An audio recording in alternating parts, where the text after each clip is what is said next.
国家主席习近平周四晚应约同美国总统拜登通电话，两国元首就中美关系以及双方关心的问题进行了坦率沟通和交流。这是拜登政府上台以来中美元首第5次通话。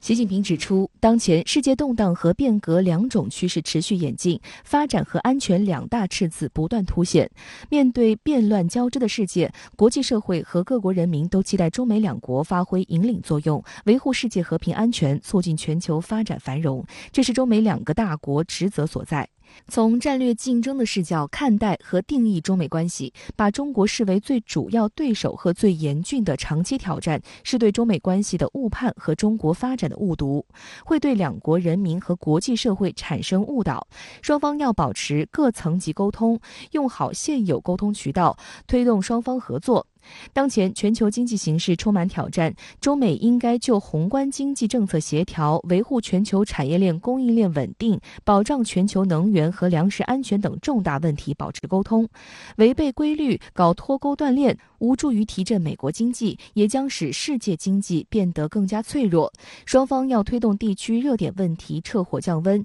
助力世界尽快摆脱新冠疫情，走出经济滞胀困局和衰退风险，维护以联合国为核心的国际体系和以国际法为基础的国际秩序。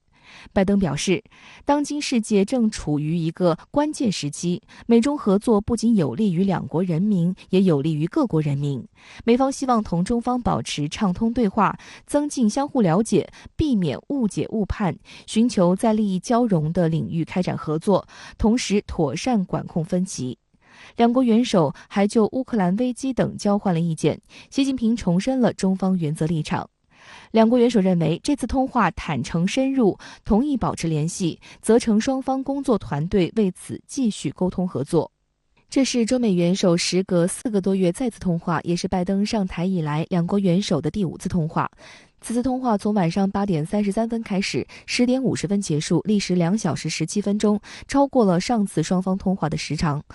微信公众号牛弹琴注意到，在此次中方通稿中使用了坦率、坦诚、深入等关键词，体现双方就共同关心的问题进行了充分讨论。而据外媒引述白宫的话称，通话是直接和诚实的，说明此次通话的氛围良好。值得注意的是，自3月18号中美元首视频通话以来，两国多领域高层官员的沟通频率明显上升。仅过去2个月内，中美双方已经举行了6次高层会谈，围绕战略、外交、军事、经贸和生态保护等方面进行密集沟通。这在两国关系紧张的背景下颇不寻常，表明华盛顿对华沟通的诉求正在上升。观察认为，拜登一方面想通过加强同中方的沟通稳定两国关系，也为国内经济改善创造更好的外部环境；另一方面，也希望尽快在内政外交上有一些拿得出手的成绩，争取更多选民。正是在这样的背景下，美方似乎也在放低姿态。微信公众号牛弹琴注意到一个细节，拜登并没有像上次一样把通话地点放在白宫战情室，而是选在总统办公室，其实就是想要改变以往的强势态度，营造缓和的氛围。美方有美方的算计，现在美国政府内外交困，在俄乌冲突还在延续的背景之下，美国下一阶段会聚焦中美战略博弈，而在这个转变的过程当中，美国的考虑是摸清中国的政策的走向，那同时呢，美国希望在获得更多的这种所谓的战略博弈成果的同时，保证自身的安全，减少成本。但是从中方的角度来说，我们认为中美2个大国进行沟通，尤其是在当前的时间节点上，有一些问题在发酵，可能会出现失控风险的这种关键的时刻，中方与美方的沟通更多的是出于一种善意、一种建设性的意图。我们对于美方的打算心知肚明，同时也希望通过沟通的方式打消美方的这样的一些算计，使中美关系避免一些不必要的波折。不过，改善两国关系更需要实际行动，而不是说一套做一套。就在中美元首此次通话的当天，美军最高将领还在澳大利亚悉尼主导召开由亚太地区26国军方负责人参加的安全会议，处处针对中国的芯片法案也刚刚在美国国会通过。环球时报社评认为，这都是华盛顿在安全和经济上遏制中国的重大举措。敏感时刻，对于这次通话，外界普遍关注中美元首的引领能否为两国的紧张关系设置安全阀，为改善气氛带来契机。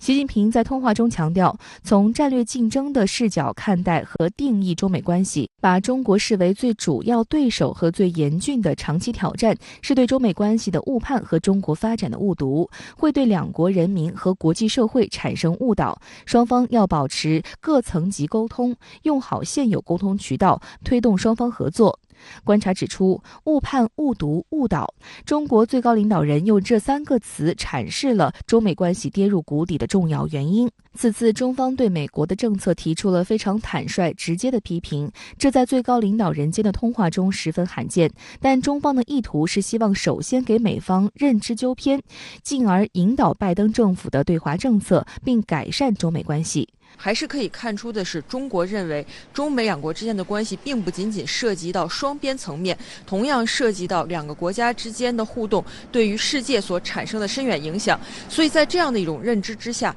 中国对于中美关系所释放出的信息，大家会看到有格局、有高度，同样也是比较犀利，是希望美方关注到一些重要的理念，是希望美国看到现在一些问题的重要性。正是因为中美关系它作为世界上最重要双边关系的这样的一种定位和它发挥的作用，才会使双方之间的交流应该说碰撞出一些火花。所以呢，对于大国来说，坦率并不是坏事。多名专家认为，此次通话的亮点是中美双方不仅直面紧迫议题，也着眼合作前景。中方强调，双方应该就宏观经济政策协调、维护全球产业链供应链稳定、保障全球能源和粮食安全等重大问题保持沟通。白宫发布的新闻稿则写道，拜登政府致力于维护和深化美中两国之间的沟通渠道，负责任地管理两国之间的分歧，并在我们利益一致的地方共同努力。其中特别提到了要继续推进两国在应对气候变化和公共卫生安全方面的沟通。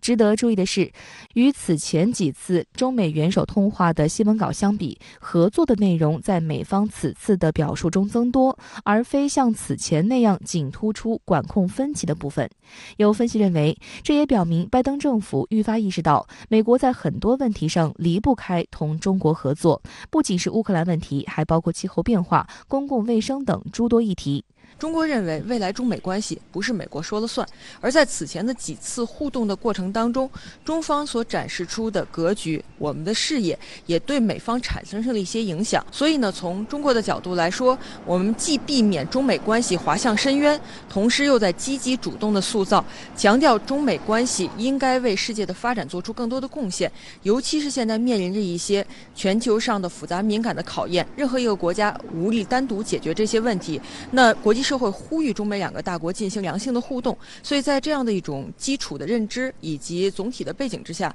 中美两国有合作的可能性，也有合作的必要。中国恰恰是站在了道义的正义的一方，站在了历史正确的一方，在塑造中美关系的发展。中美两国领导人此次通话备受各国媒体瞩目。英国广播公司网站刊文称，这是拜登就任美国总统以来第5次与习近平主席直接通话。无论是中方还是美方，紧张总是存在，但机会窗口也总是存在。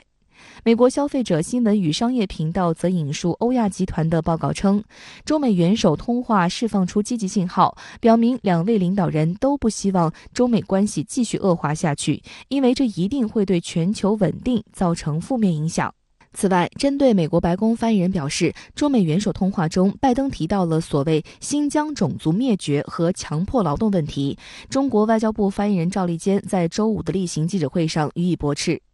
关于新疆种族灭绝、强迫劳动的说法，纯粹是谎言。你刚才提到的白宫发言人称，昨晚通话中提到种族灭绝和强迫劳动是虚假信息。国家主席习近平在与美国总统拜登通电话时，还重点阐述了中方在台湾问题上的原则立场。习近平在强调一个中国原则以及坚决反对态度时，特别指出民意不可为，玩火必自焚，希望美方看清楚这一点。而拜登则重申，美国的一个中国政策没有改变，也不会改变，美方不支持台湾独立。习近平强调，台湾问题的历史经纬明明白白，两岸同属一个中国的事实和现状清清楚楚。中美3个联合公报是双方的政治承诺，一个中国原则是中美关系的政治基础。我们坚决反对台独分裂和外部势力干涉，绝不为任何形式的台独势力留下任何空间。中国政府和人民在台湾问题上的立场是一以贯之的，坚决维护中国国家主权和领土完整是14亿多中国人民的坚定意志，民意不可违，玩火必自焚。希望美方看清楚这一点，美方应该言行一致，恪守一个中国原则，履行中美3个联合公报。拜登在通话中表示，我愿重申美国的一个中国政策没有改变，也不会改变，美方不支持台湾独立。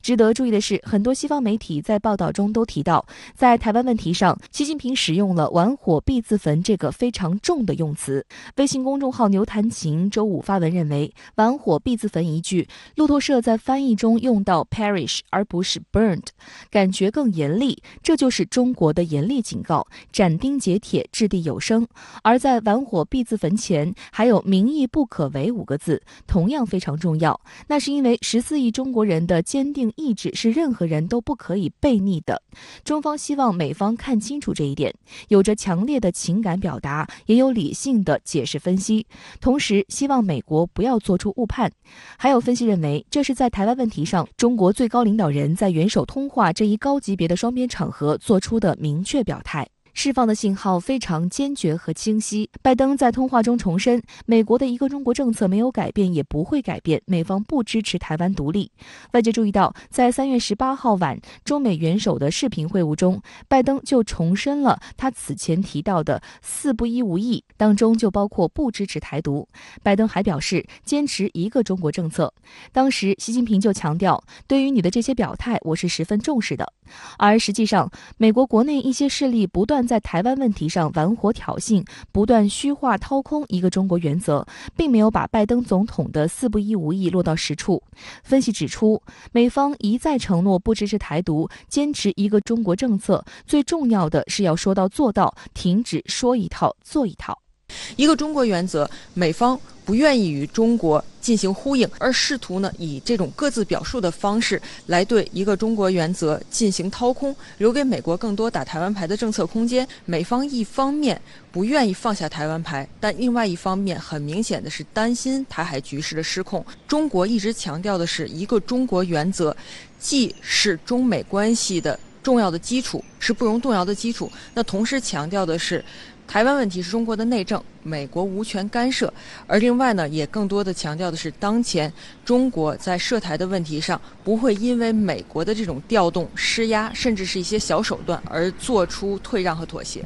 值得关注的是，美众议院议长佩洛西当地时间周五率团开启亚洲之行，此行将访问日本、韩国、马来西亚和新加坡，而外界关注的台湾地区被列为待定。近段时间，佩洛西拟窜访台湾的消息不断发酵，一旦成行，势必将在台海掀起滔天巨浪，对中美关系也将产生巨大伤害。截至目前，白宫尚未对佩洛西的潜在的窜台计划发表任何官方立场，只说决定权在佩洛西本人那里。根据《纽约时报》披露，拜登政府官员最近几天一直在私下向佩洛西说明了面临的风险，劝说佩洛西不要访台。拜登本人则拐着弯告诫佩洛西，军方不认为这是个好主意。不过，美防长奥斯汀周三在巴西受访时就声称，他已与佩洛西亲自谈过，并为其行程计划提供了安全评估，但拒绝对所谓军方保驾行动发表评论。有美国官员表示，如果佩洛西访台，美国军方将增加在亚太地区的军事活动，包括部署航母和战斗机。美国大西洋理事会战略与安全中心主任巴里·帕维尔对该言论嗤之以鼻。他说，很明显，白宫不希望佩洛西访台，舰队不会和佩洛西一起去。从佩洛西本人来说，他认为保持模糊性既可以留给自己更多的回旋空间，避免呢可能会招致直接踩踏底线、遭致反弹反噬的这样的一种后果。他在保持某种的审慎的态度，但同时呢，在进行这种模糊性炒作的同时，某种程度已经达到了借台湾问题为自己谋取政治私利、政治资本。在保持所谓模糊性的时候，美国政府同样是在向中国叫价。随着佩洛西开启亚洲行，外界特别是美国舆论的反对声音愈加强烈。华盛顿邮报在周三的社论中直接劝佩洛西不要去台湾，正如拜登言论所暗示的那样，短期内佩洛西访台尤其不合时宜。华盛顿智库德国马歇尔基金会亚洲计划主任葛莱仪及美国企业研究所资深研究员库珀联名投书《纽约时报》，开头就直言美中在台海处在对撞路线上。两人形容美国长期奉行的战略模糊已变成战略困惑，总统拜登多次在涉台议题上失言，以及美台官方往来、军事合作、美舰通过台海等，都破坏了数十年来维护台海和平的政策。文章写道，单一火花就可以将此不稳定情势化为危机，升级成军事冲突。佩洛西访台可能就是它。涉及到佩洛西窜访台湾的问题，美国国内出现不同意见，但是仍然是因为在过去的若干年当中，美国惯于打台湾牌之后，美国的对台政策的空间已经被压缩收窄，似乎呢回旋的空间呢已经受到了一定的限制，所以这样的一种危险性，同时是我们必须要注意的。对于佩洛西可能窜访台湾地区一事，中方多部门近日密集发声。外交部发言人赵立坚周五再次重申中方立场：如果美方挑战中方底线，必将遭到坚决反制，由此引起的一切后果，完全由美方承担。国防部发言人吴谦周四也表示，对于台独分裂行径和外部势力干涉，解放军绝不姑息，坚决反制，行动是最有力的语言。有关方面要学会适应，学会反思，更重要的是学会悬崖勒马。中国驻美大使秦刚周二在使馆举行热烈庆祝中国人民解放军建军95周年招待会上强调，台湾问题一直是中美关系中最重要、最敏感的核心问题。中国政府珍视台海和平稳定，愿尽最大努力实现国家和平统一。但台独分裂势力及其活动对台海和平稳定构成最大威胁。If anyone tries to separate Taiwan from China,If anyone wants to challenge China's bottom line, Chinese military will take forceful measures to firmly safeguard national sovereignty and territorial integrity. 从总体来说，我们希望美国政府意识到的是，台湾问题是玩火必自焚的，在这一点上，中方是不会突破底线和红线，是不会做出对我们核心利益。好，相关题马上来连线特约评论员管瑶，管先生你好。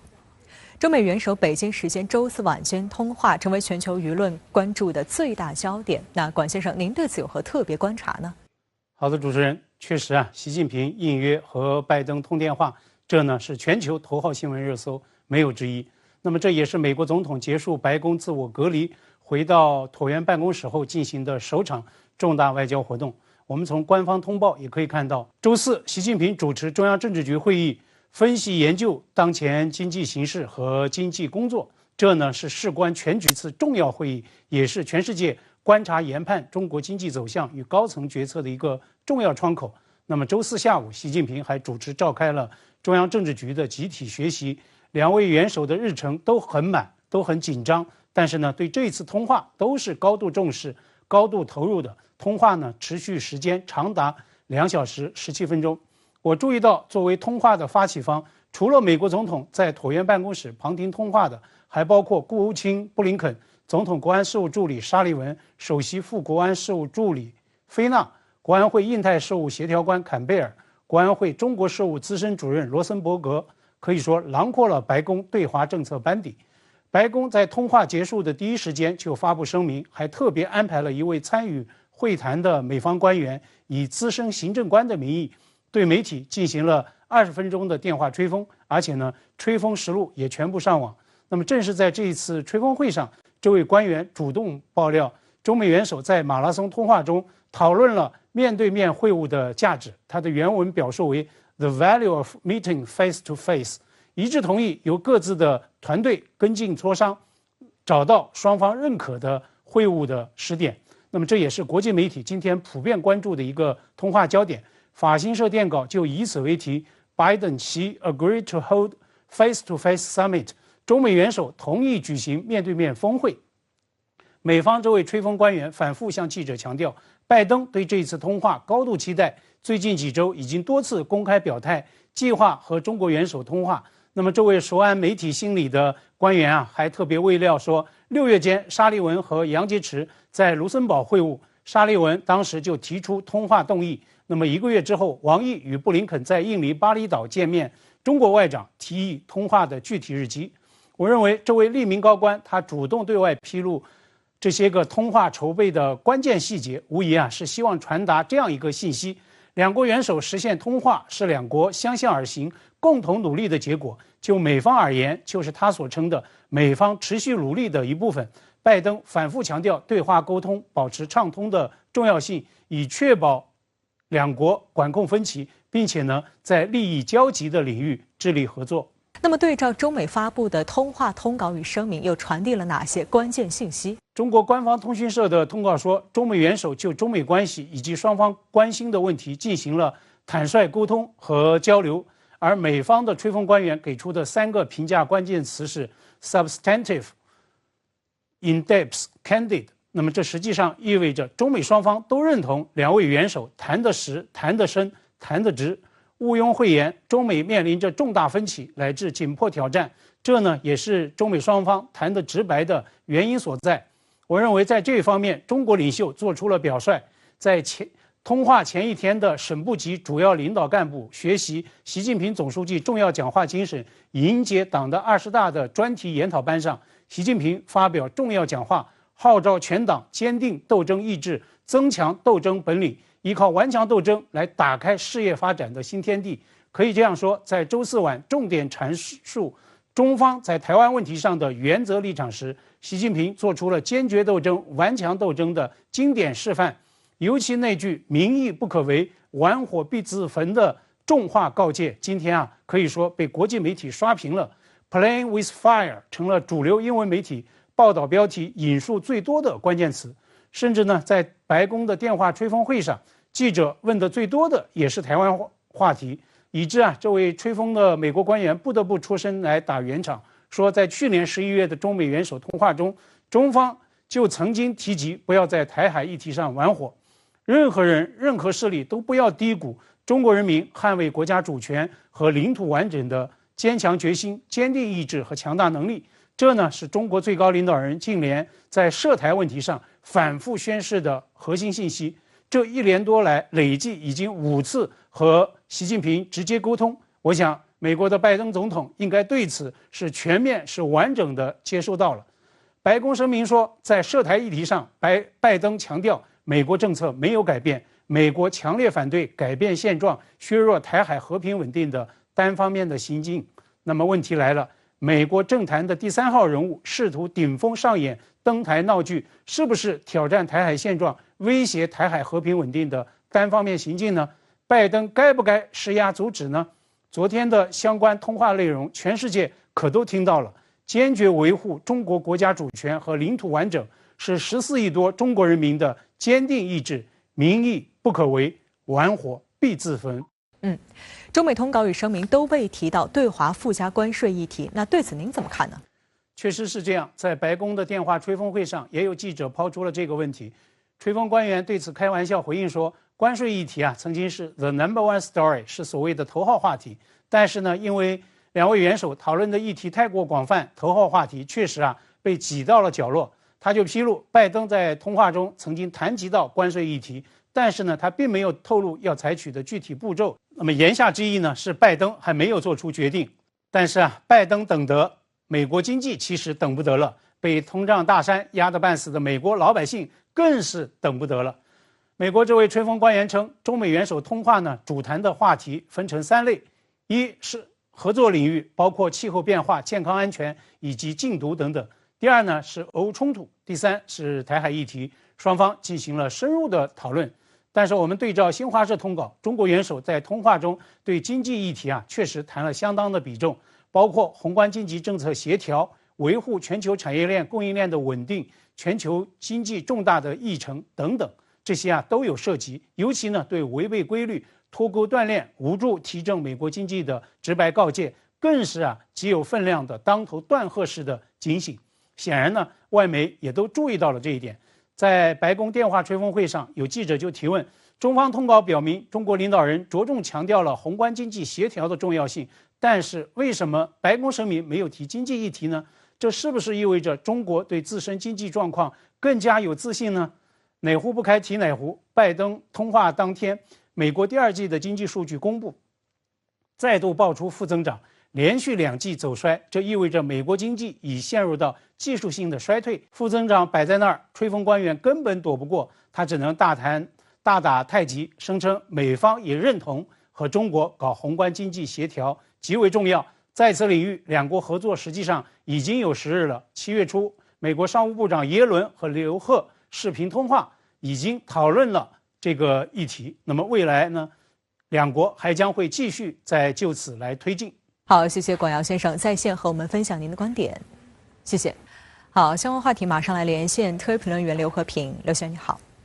佩洛西窜访台湾的事情似乎在不断变化，昨天刚说没有列入，现在又被爆出暂时列入了行程，似乎各方力量都在博弈。那对此您有何观察？我认为这主要是因为截至目前为止，佩洛西访台这件事情已经被赋予了太多的政治算计与政治博弈的因素，其中首当其冲的是来自于民主党党内以及美国国内的政治算计与政治博弈。在民主党党内，围绕着佩洛西访台这件事情，佩洛西与拜登的分歧与博弈几乎是已经公开化了，以至于拜登不得不放弃私下沟通的管道，公开通过媒体喊话，要求佩洛西放弃行程，甚至还抬出军方的意见来恐吓他。在美国国内，这件事情以此挑起了府院之间的争论，即佩洛西登岛这件事情的主导权究竟应该是在白宫还是在国会的问题。而从本质上面来讲，府院之争又牵涉到了美国三权分立的政治制度，即国会有没有权利绕开白宫独自行使外事权利的问题。二是美国军人公开喊话让佩洛西放弃行程，还挑起了军人是否有权利干预行政事务的问题，这也是美国根本性的宪制制度问题。那么第三，这件事情还挑起了美国民主与共和两党根深蒂固的党争。佩洛西本来是想借着访台这件事情抢走共和党的风头，为民主党的中期选举来加分，而共和党则利用这件事情，看着佩洛西出洋相，所以唯恐天下不乱，拼命鼓动佩洛西登岛。除此之外，这件事情实际上还被卷入到了2年后的总统大位之争。前国务卿蓬佩奥扬言要跟佩洛西一同登岛，实际上就是在为2024年美国总统大选提前造势热身。美国海军里根号航母打击群周二再次进入南海，此外一架美军 RC-135V 侦察机周3也进入南海上空。美军这些行动极大增加了地区不稳定因素。中国国防部周4回应，中美海空军事安全问题，其根源在于美方在中国当面海空域长时间、大范围、高强度的抵近侦察滋扰和针对性极强的军事演训等侵权挑衅行动。南海战略态势感知平台公布的信息显示，里根号航母打击群周二在结束对新加坡的港口访问后，再次进入南海，编队还包括安提坦号导弹巡洋舰、希金斯号导弹驱逐舰和蒂皮卡诺号补给船。蒂皮卡诺号补给船周4已经航行至越南以东洋面。有分析认为，这意味着里根号航母打击群正在一路向北高速航行。此外，美国空军的一架 RC-135V 周3从澳大利亚达尔文皇家空军基地出发，飞行数千公里进入南海，并在南沙群岛上空侦察飞行。RC-135V 型电子侦察机绰号联合铆钉，通常实施无线电侦察任务，获取的电子情报可实时传给地面站或其他空中平台。有观察认为，此次 RC-135V 侦察机从澳大利亚达尔文基地飞往南海，一种可能就是策应里根号在南海的行动。它的任务主要还是是收集，那么在它这个飞行路线周边的不同的通讯的相关的信息。之前我们也看到，这个当美军需要了解，或者说是试图了解中国军队调动情况的时候呢，通常会派出RC-135V 来进行相关的这种飞行。所以这一次呢，我们说，从它的型号来看呢，我们可以认为美军对于中国部队那么相关的动向，似乎呢是很希望能够在迅速的在短时间内掌握一些可以供分析的内容。近日，美军参联会主席米莱要求美军搜集近5年来所有两军互动，以评估双方在南海及其他地区不断增加的整体互动情况。对此，国防部发言人吴谦大校周四表示，海空军事安全问题其根源在于美方在中国当面海空域长时间、大范围、高强度的抵近侦察、滋扰和针对性极强的军事演训等侵权挑衅行动。中方对此坚决反对，并采取有理有力、安全专业的措施予以坚决应对。我们要求美方停止侵权挑衅，对一线兵力严加管束，杜绝意外事件发生。外交部发言人赵立坚同一天也表示，中方在有关问题上的立场是明确的、一贯的。美方再次派航母到南海大秀肌肉，大家可以清楚地看到，到底谁是南海以及亚洲地区和平稳定的最大威胁。里根号航母5月8号离开日本佐世保港，开始2022年度战斗部署前的准备。之后，里根号航母打击群在6月参加了在菲律宾海举行的勇敢之盾演习。7月中旬，从菲律宾海通过巴拉巴克海峡进入南海，并先后在南海进行演练。有分析认为，原本里根号航母打击群计划要出访越南岘港，但最终美国海军取消了这次访问，而直接到访新加坡。一种可能是美国海军在南海大搞航行自由行动，而且明确说是针对南沙岛礁的声索国，包括越南，导致两国关系紧张，从而访问计划搁置。第二种可能是美国航母压缩行程，到新加坡进行休整后，立刻去执行新任务。这个新任务不排除是为佩洛西可能的窜访台湾保驾护航。如果这样的话，里根号航母打击群未来可能会出现在台海方向。美联社此前也引述美方官员的话说，如果佩洛西最后决定窜访台湾，那么美军为了保护他的安全，将增加调集其在印太地区的军力和军事资产。这些官员不愿透露细节，但表示在佩洛西飞往台湾的途中，以及他逗留台湾期间，美军的战机、军舰、侦察机舰以及其他的军事设施都会被用来对他进行多层交叉的保护。另据日经新闻周三报道，美国太平洋陆军司令福林接受该媒体记者采访时表示，美军正考虑在亚洲部署一支整合导弹、电子战和网络战能力的特遣部队，以在台海和南海遏制中国。报道称，福林提到的部队被称为多领域特遣队，由数千人组成，目前驻扎在美国华盛顿州和德国的基地。此举凸显近年来美军重点正从中东打击恐怖主义转向同中国的竞争。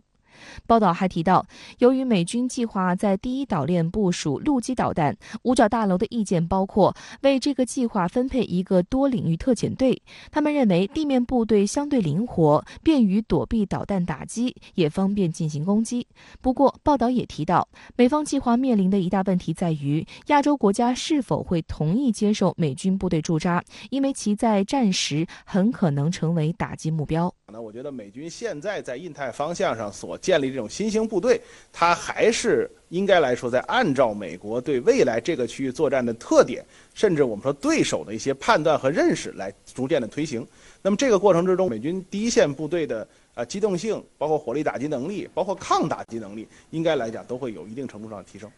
当地时间周四，美国会众议院通过了芯片与科学法案。美媒分析称，该法案旨在加强与中国在芯片领域的竞争，特别增加了科研方面的投入。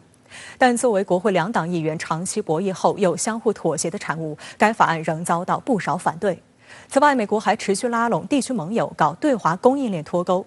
美日两国外交与经济部长会议及经济版2+2会谈，当地时间周五将在华盛顿举行。根据日媒透露的会议议程，加强两国新一代半导体研发合作与供应链稳定都将成为讨论重点。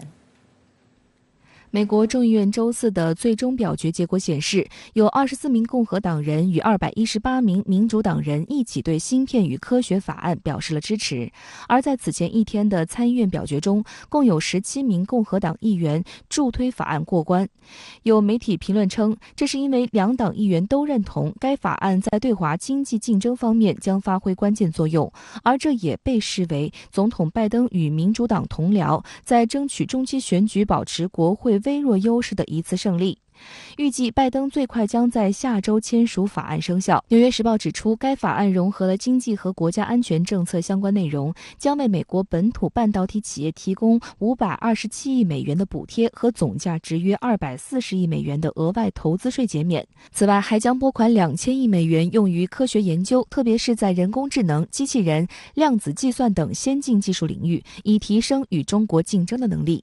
实际上，这份长达1054页、价值2800亿美元的新法案是国会两党议员长期博弈后又相互妥协的产物。审议过程持续了1年多时间，包括共和党人在内的许多美国国会议员认为，该法案有助于缓解美国面临的安全风险和芯片供应链紧张等问题，是加强美国半导体制造能力的关键一步。不过，国会山报认为，鉴于企业需要时间来建造新设施和提高产量，对美国国内供应链产生实际影响将需要较长时间，新法案不太可能有立竿见影的影响。另一方面，在美国民众担心经济疲软、通胀高涨之际，一些保守派人士批评该法案预计会在未来10年让美国的国家债务增加790亿美元。民主党籍参议员伯尼·桑德斯也指责称，从该法案中受益的是富有的企业。美国目前对于半导体的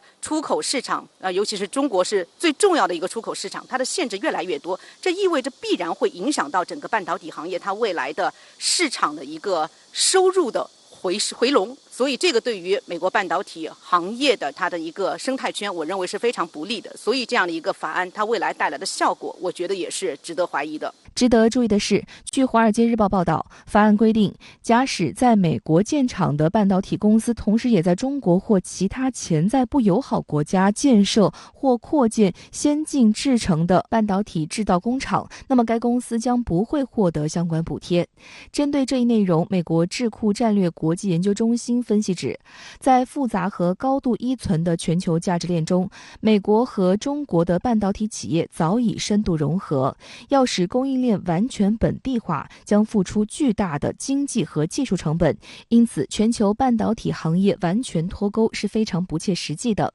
上海社会科学院国际问题研究所副研究员吴其胜此前也表示，芯片法案的部分内容违背了基本的市场规律，动用政府力量强行改变半导体领域的国际分工格局，强迫半导体企业在中国和美国之间选边站。商务部发言人周五回应指，法案对美本土芯片产业提供巨额补贴，是典型的差异化产业扶持政策。部分条款限制有关企业在华正常经贸与投资活动，将会对全球半导体供应链造成扭曲，对国际贸易造成扰乱。中方对此高度关注。美方法案的实施应符合世贸组织相关规则，符合公开、透明、非歧视的原则，有利于维护全球产业链供应链安全稳定，避免碎片化。中方将继续关注法案的进展和实施情况，必要时采取有力措施维护自身合法权益。外交部发言人赵立坚周四表示，该法案包含一些限制中美正常科技合作的条款，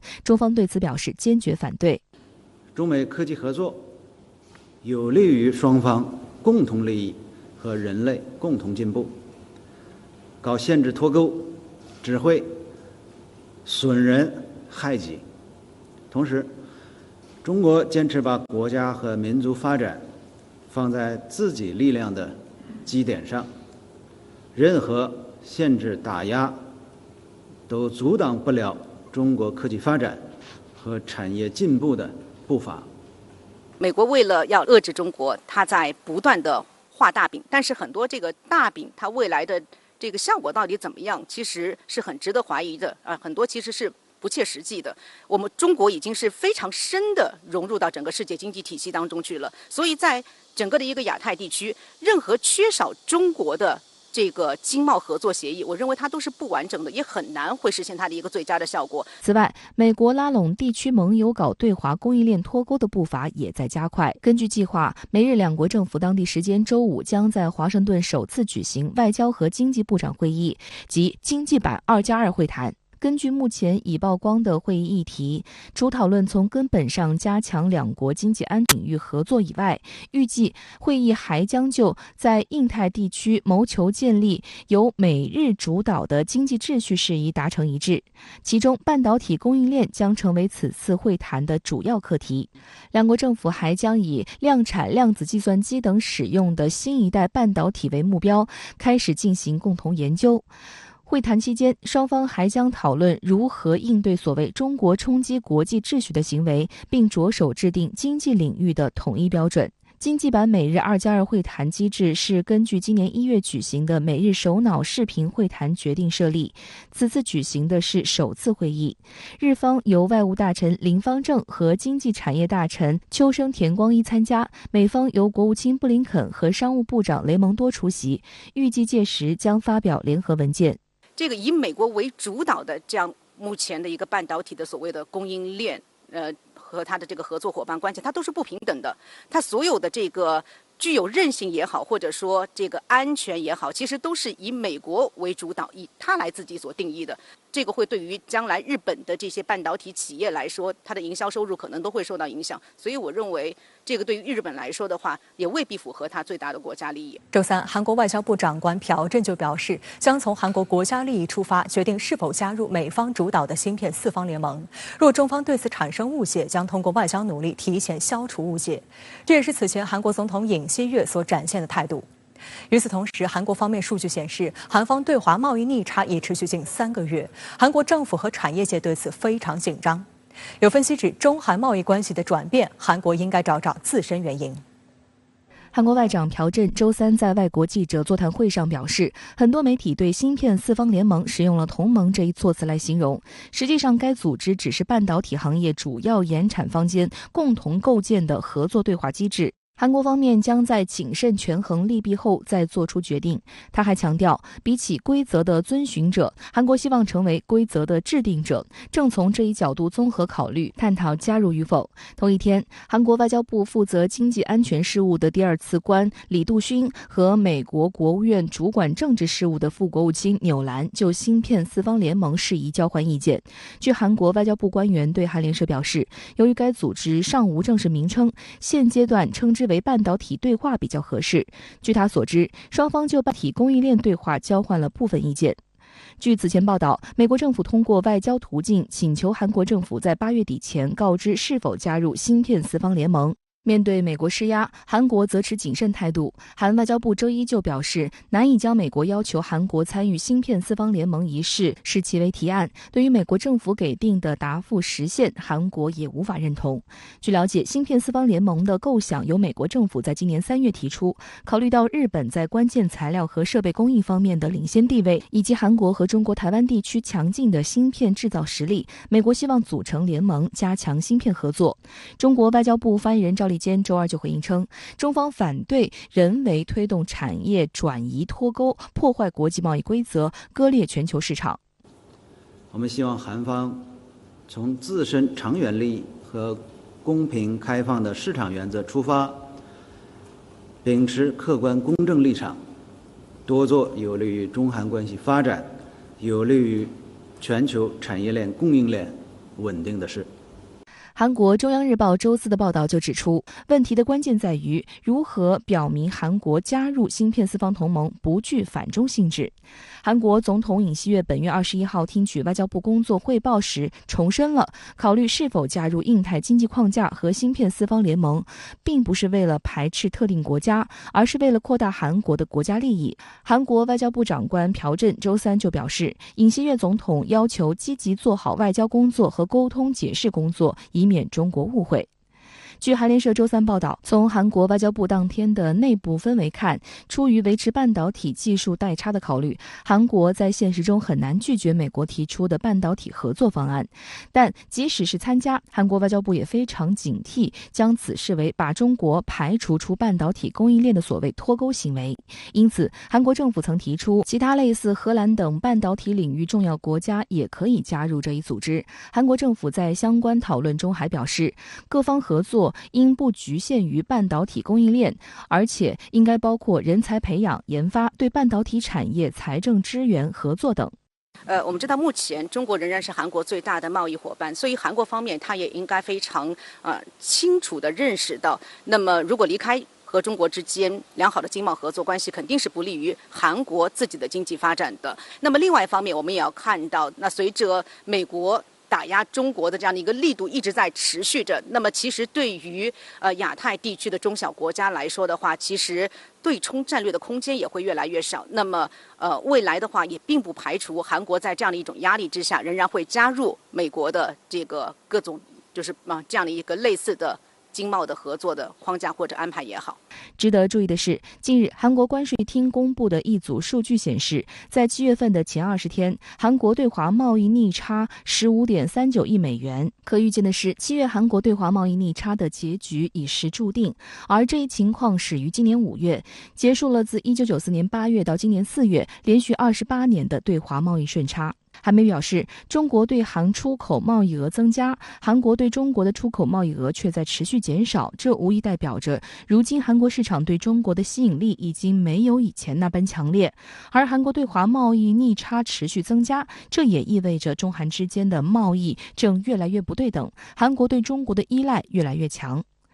韩国贸易协会相关人士表示，对华贸易连续2-3个月出现逆差是非常罕见的，韩国政府也非常关注，因此正在紧急编写报告，将于8月初公布。韩国方面对中国的贸易逆差在增长，那一方面是反映出来目前的话，就是中韩在科技产品方面的一个差距，它客观在缩小，所以呢，韩国出口到中国的这个科技产品呢，确实它的这个出口的一个比例在下降。那另外一方面的话，中国一些科技性的产品呢，销往韩国的呢，这个比例在上升，这是一方面很重要的因素。那么另外一方面的话，